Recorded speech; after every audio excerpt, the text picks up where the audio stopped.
Hello दोस्तों, good evening. एक बहुत ही इम्पोर्टेंट खबर निकल कर सामने आई है जिसमें यूके ने इंडिया को इनवाइट किया है G7 समिट में।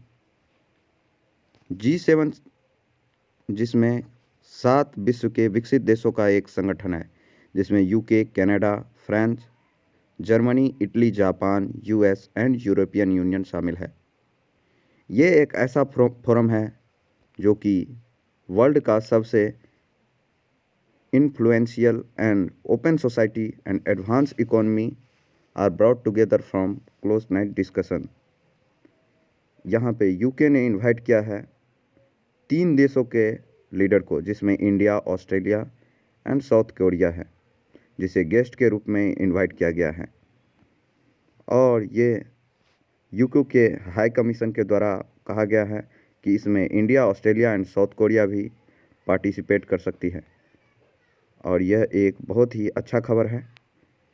ये यूके तो P5 मेंबर का भी P5 मेंबर में भी इंडिया का सपोर्ट कर चुका है, जिसमें कहा गया है कि इंडिया को परमानेंट सीट मिलना चाहिए यूएन सिक्योरिटी काउंसिल में। और यहाँ पे 3 ऐसे देश होंगे जो यूएन सिक्योरिटी काउंसिल में भी परमानेंट मेंबर है, जिसमें यूके, फ्रांस एंड यूएसए शामिल होगा। और ऐसे में इंडियन प्राइम मिनिस्टर को भी इसके लिए इनवाइट करना एक बहुत ही अच्छी खबर है। और ये उसका इंडियन न्यूज़ का एक कटआउट है, जिसमें बताया गया है UK invites PM Modi for G7 summit, Boris Johnson to visit India ahead of meet, जिसमें prime minister Narendra Modi and president from the world leading democracies will come together in the UK to address share challenges, जिसमें है corona virus को beat करना, tackling climate changes, ensure that people will everywhere can benefit from open trade, जिसमें trade, technology, scientific discovery and all other challenges के बारे में बात करेंगे। और न्यू दिल्ली में जो यूके की एम्बेसी है, उन्होंने इंडियन प्राइम मिनिस्टर को कहा है।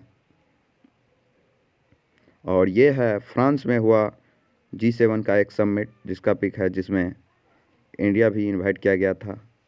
और इंडियन प्राइम मिनिस्टर ने इसमें पार्टिसिपेट भी किया था।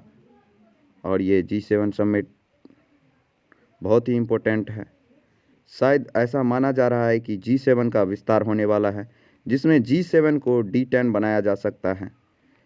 इसमें दुनिया की 7 महत्वपूर्ण आर्थिक महाशक्तियाँ शामिल होंगी।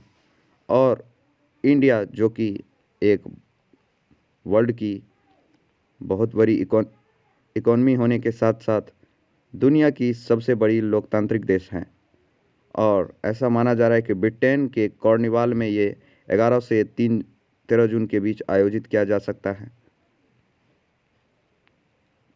इसमें 10 नेता दुनिया भर के लोकतंत्र में रहने वाले 60% से अधिक लोगों के प्रतिनिधित्व करते हैं, वो लोग शामिल होंगे। और ये बहुत ही इम्पोर्टेंट होगा। देखना चाहिए कि ये कैसा होता है और इससे क्या निकल कर आती है। अगर ऐसा होता है कि उसका विस्तार होता है, तो ये इंडिया के लिए एक चैलेंज भी होगा और एक महत्वपूर्ण खबर होगा, क्योंकि रसिया इसका अपोज करती है और रसिया नहीं चाहती कि इंडिया इसमें जाए और इंडिया इसको अटेंड करे। पर क्या होता है ये देखना है। Beside India and Australia and South Korea have also invited in guest countries to in the G7 summit almost 2 years।